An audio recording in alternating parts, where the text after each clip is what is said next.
Since September, a group of Mi'kmaq fishers have been catching lobster outside of the commercial fishing season without commercial fishing licenses. This triggered a group of non-Indigenous fishers to torment the Mi'kmaq fishers.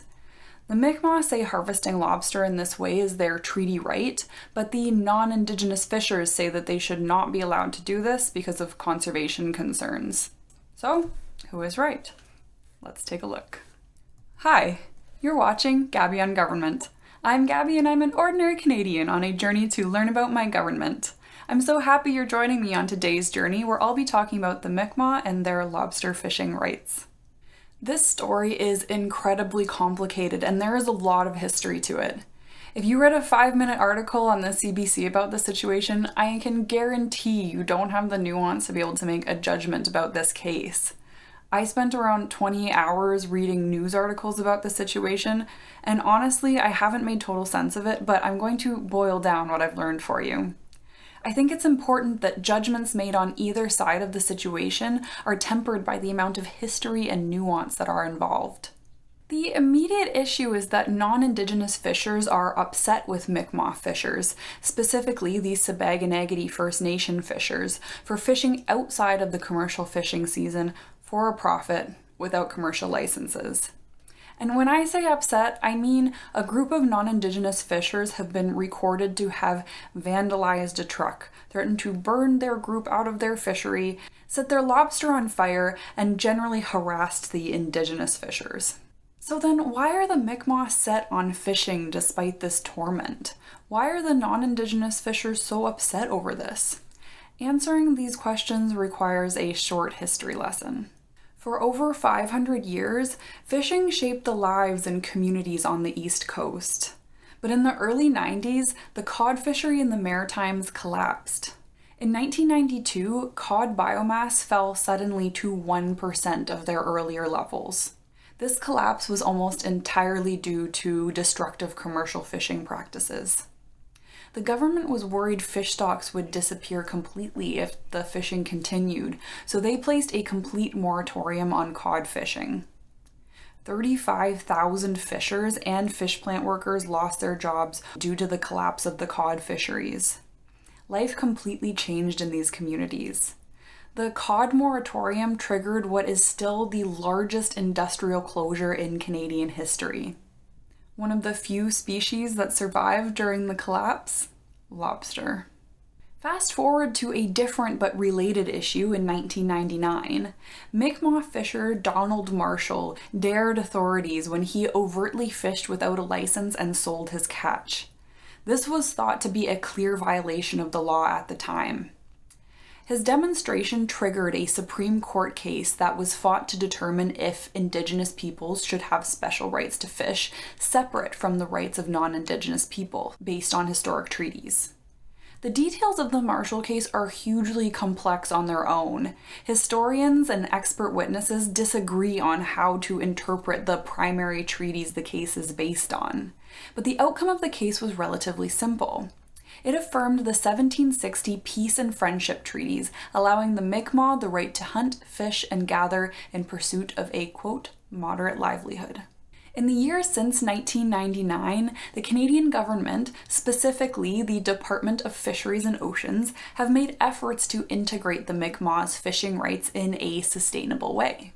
They did this in two ways. The first way is through what is called an FSC fishery. FSC stands for Food, Social, and Ceremonial. Under the FSC fishery, fish can be used for things like weddings, family dinners, birthdays, and powwows, but they cannot be sold. They can fish whenever they want except for a short period from June to August when lobsters are reproducing. The second way the Mi'kmaq are formally allowed to fish for lobster is through commercial fishing licenses. The Canadian government spent over $50 million over about 20 years on programs to buy out fishing licenses from non-Indigenous fishers and give them to Indigenous fishers, along with boats, equipment, and training.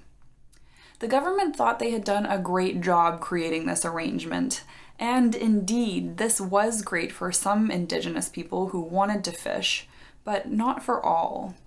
I mean, think of how this would go in your own community.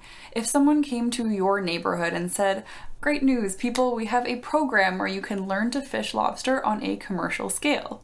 You have to learn how to manage a crew, operate a massive boat, and manage huge amounts of lobster as your livelihood." Maybe some people would be willing to take this on, but a lot of people would say, I don't think that's for me. These licenses can be sold and leased by the Indigenous fishers, a right the non-Indigenous fishers don't have.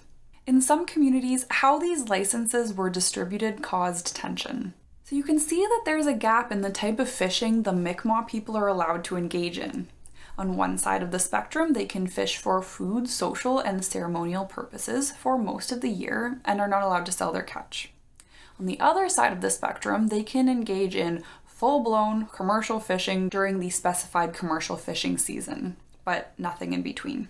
What it seems like many people in the Mi'kmaq community would like to do is something in between these two extremes. They'd like to fish for a comparatively small amount of lobster and be able to sell it for a profit outside of the accepted commercial licensing system. After years of attempts to formalize this arrangement with the government to no avail, this is just what the Mi'kmaq decided to do. They've established something that they're calling a moderate livelihood fishery. It's named after their treaty right to fish for a moderate livelihood. There is a caveat to their rights, though. The Supreme Court clarified that conservation takes precedent over their right to fish. This is the crux of the issue at play. The reason why this has blown up recently is that the Mi'kmaq established this moderate livelihood fishery before commercial lobster season starts in late November. The non-Indigenous fishers have two main arguments why this should not be allowed.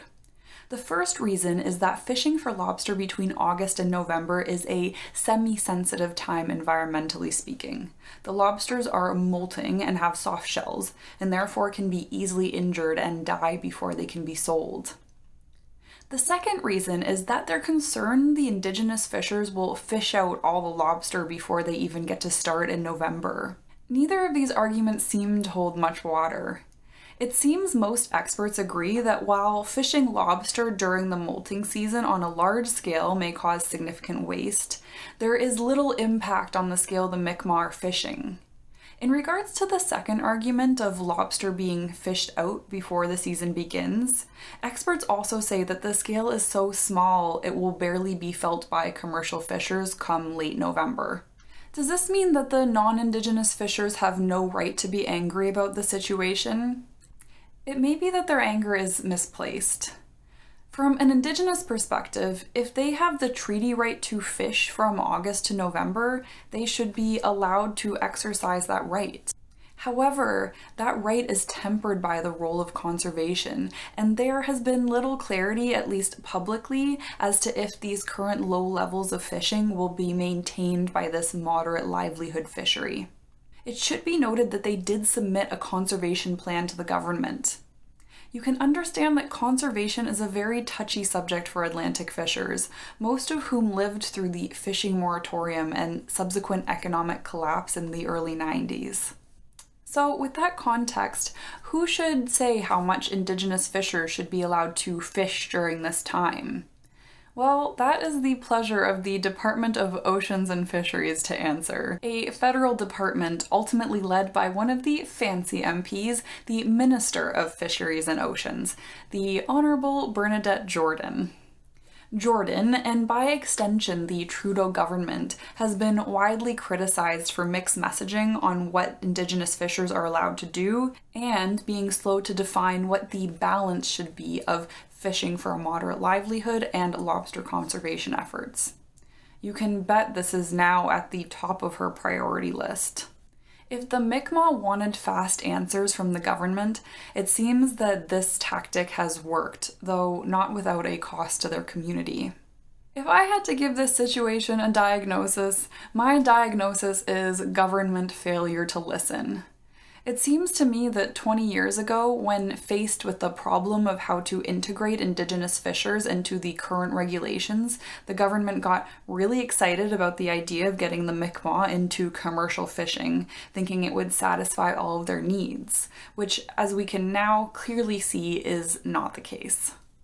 The fact that it took this violence to wake the government up to the fact that there are still big conversations that need to take place around this issue is indicative of the insufficient levels of care and attention all Indigenous communities have faced. The final point I want to make is to be clear that the violence in this situation was caused by a small group of non-Indigenous fishers, and most non-Indigenous fishers have strongly condemned these acts. From the coverage I've read, it seems that Canadians at large nearly unanimously condemn this violence, including myself. In my view, violence is never the answer, especially towards an equity-seeking group which has faced years of struggle. But if I can make one nuanced observation, many Canadians, especially city dwellers, have disparaged non-Indigenous, non-violent fishers as racists and criminals. This has caused significant distress for non-violent fishers. I'm not comparing their distress to that of the Mi'kmaq people, but it is there nonetheless. For example, the president of Nova Scotia's Fishermen's Union quit because his family has been physically and verbally attacked.